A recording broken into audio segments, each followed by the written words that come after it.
Hello everybody. So this video is meant to save you time. Saylor speaks. What are the takeaways? If you've watched the few interviews this week, you may not need to watch this video.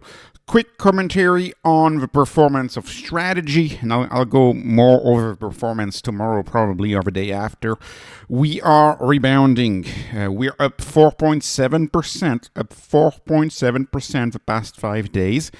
IBIT is exactly flat. You can't make this up. It's exactly flat, 0.02%. So we are nearly an infinitely more performing asset right now over this week period. It's not underperforming Bitcoin over a 5-week period. The mNAV is rebounding. We are celebrating, us who have a big bag of MSTR. And you see the bottom was 1.4. 1.4 was the bottom. We're back now, 1.49, 1.5-ish mNAV right now. So life is good. We are rebounding. I'm happy about this rebound. Let's go over the interviews this week of Saylor. There were a lot of things, and you know, when you and I think I've listened to just about every interview of Saylor. When you listen to him a lot, you realize it's very costly in terms of time to find a new nugget. You know, because you know, I mean, he repeats himself a lot. The key to learning is repetition. He's an educator. Saylor is an educator. I think that's how a lot of people will remember him at some point. Anyways, so new idea that he's explicitly stated. So how will they pay the yield, right? There's been a lot of thought about that. Well, he said, once again, they would pay the yield by selling equity. There's $20 billion of demand per year for MSTR equity. They sell that equity. At a premium, and the equity, of course, with an mNAV of 1.5, you sell that at about a 33% margin, and so that's how the money is made, by selling the equity. People keep saying MSTR is a leverage story or a debt, and sometimes I've seen an equity and debt story. No, it's mostly an equity story. Right? Debt is a teeny tiny portion of the picture. Maybe in the future it will be different. That's not the case for now. It's mostly an equity story. If demand for equity for some reason were to vanish, Saylor went as far as to say that they could be selling deep out of the money call options on Bitcoin holdings. Deep out of the money call options on Bitcoin holding. That's what I heard. I didn't hear him say he wanted to sell Bitcoin. People are extrapolating, and in that interview, he did say deep out of the money, right? So super low delta, maybe a 0.05. You know, he has so much Bitcoin, he could sell it at like the lowest delta ever and still make enough money to actually pay that yield. So he's definitely not wanting to sell the Bitcoin. And you know what? If you sell a call, deep out of money call on Bitcoin, and let's say for any reason the trade really goes against you because Bitcoin is shooting through the moon, you can buy back that call. Yeah, you'd make a big loss, but you can use fiat to buy back that call. So, and anyways, I didn't hear him say he wanted to sell the Bitcoin. He also spoke very much against paying out a Bitcoin dividend, which a lot of people had been pushing for. No, he sold very much against that. He spoke very much against that. Another option that he entertained, it says, if, again, and this is always like this, if demand for equity were to vanish, selling deep out of the money options, like I said, and also borrowing against the Bitcoin. But that's a big if, because what did we see with the ATM starting again 2 weeks ago? The demand for the equity is strong and is still there. And, you know, borrowing against the Bitcoin to pay the dividend, that's something that he could do. In my view, selling the Bitcoin is entirely off the table. By the way, if the demand for the equity were to vanish for any reason, there would be tons of ways to generate a yield. In this video from 6 months ago, I tried to explore these ways, and I have 10 concrete ideas, 10 concrete ways in which Saylor could earn a yield on the Bitcoin stack, an actual yield, right? Like an actual yield, you know, and it could be providing liquidity to all sorts of layer one exchanges and providers. It could be dealing with hedge funds. It could be lending to a bank. It could be providing, you know, VC funding or funding for ventures backed on Bitcoin. There's so many things that I go over in this video.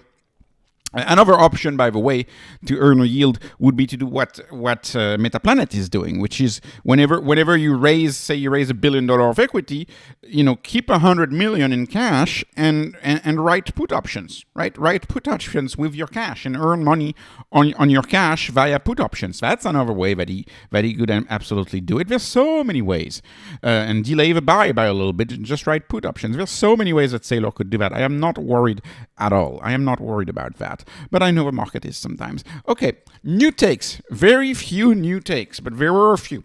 So another one is he told more about... So we know he uses AI to develop all of his instruments. But he really went on talking about stretch and how essentially an instrument like stretch had been done by the British something like 400 years ago, and it had been done again now by strategy, and talking about how they came up with the innovation. Preferred stock used to be $25. He put it at $100, and really the vision of stretch. He developed that a little more, because of course that's the big story right now. Is one stretch reaches $99 or more, he'll be able to ATM stretch. The vision was to create something like a money market account. And, people didn't like when I don't know if it's people, but I had some comments on my video of the stretch launch. And I was like, yeah, it's like a stable coin. It's a big, expensive stable coin that is a $100 stable coin. But that's essentially what it is.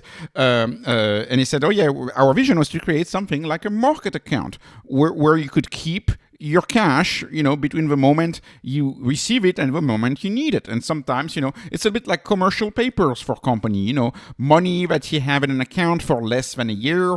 You get the cash, maybe you need to disburse the cash 6 months from now because you're going to buy a house.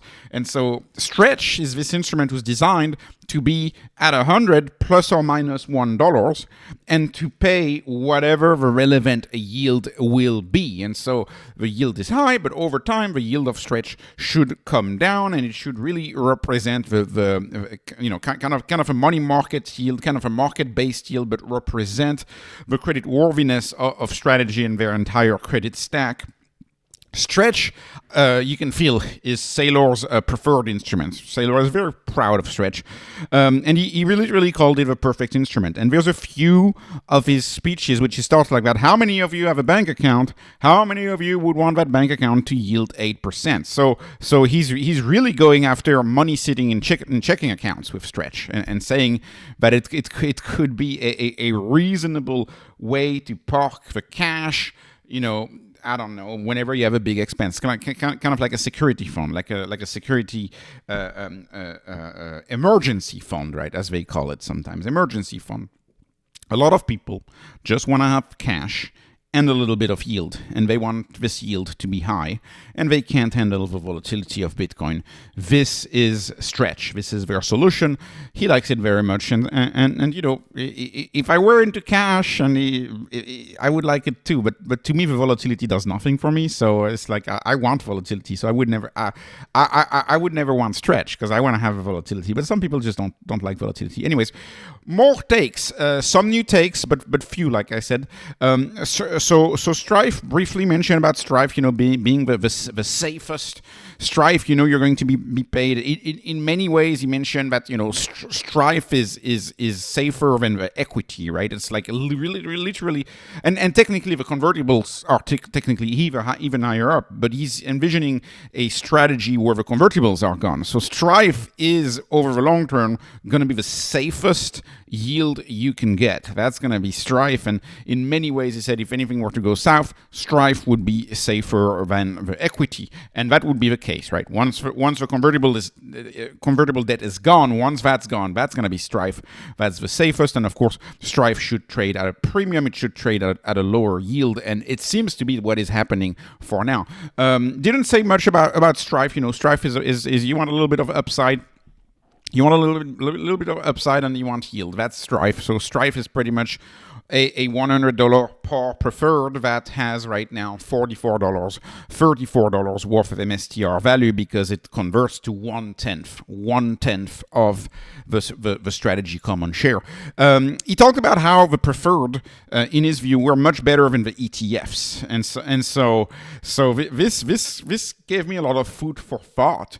Could Saylor issue a preferred that behaves like an ETF, which somehow would be better than an ETF? And the main reason, of course, as to why I said preferreds are better than an ETF is because they can't be redeemed, right? They're perpetual preferred. They're forever. They can't be redeemed. They're highly liquid. They're traded with tickers just like ETFs on all of major exchanges. But the big difference is that they can't be redeemed. You can only resell them on the open market to somebody else.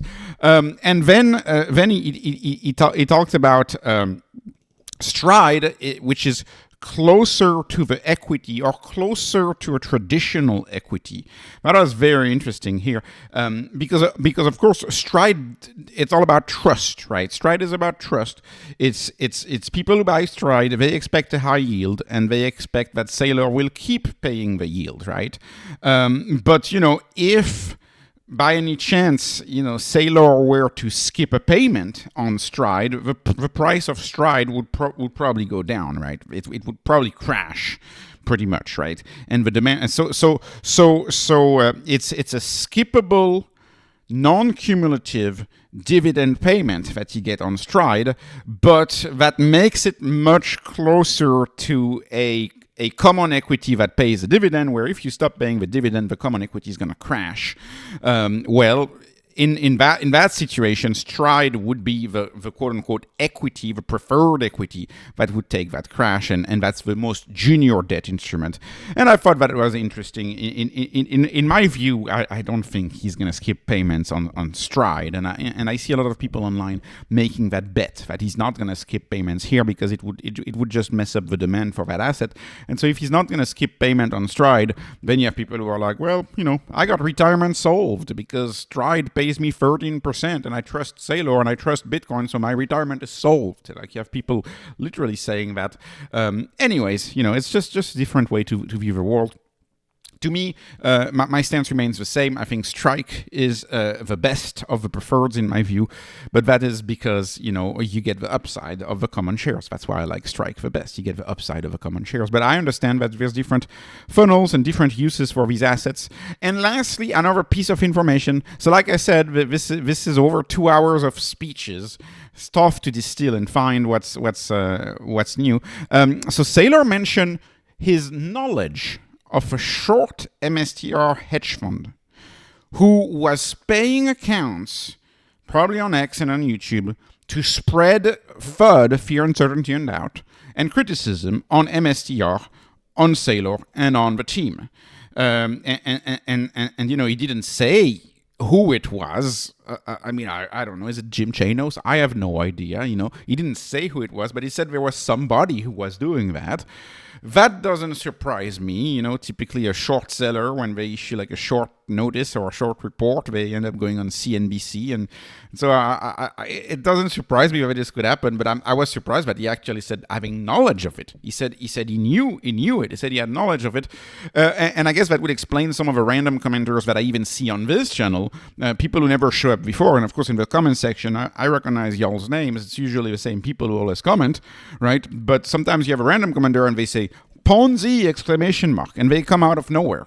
Not sure if that will succeed at convincing a lot of people. There's a lot of people who are Bitcoin maxis and MSTR maxis, but it's interesting to see that a lot of a drop in mNAV. Some of that drop may be manufactured by weaker holders of the stocks who just can't stand it anymore and fall for the FUD. Probably newer investors, right, who can't stomach the volatility. But if you're in Bitcoin, this volatility lately kind of makes you laugh. It's not that bad at all, to be honest. Anyways, that's just my take.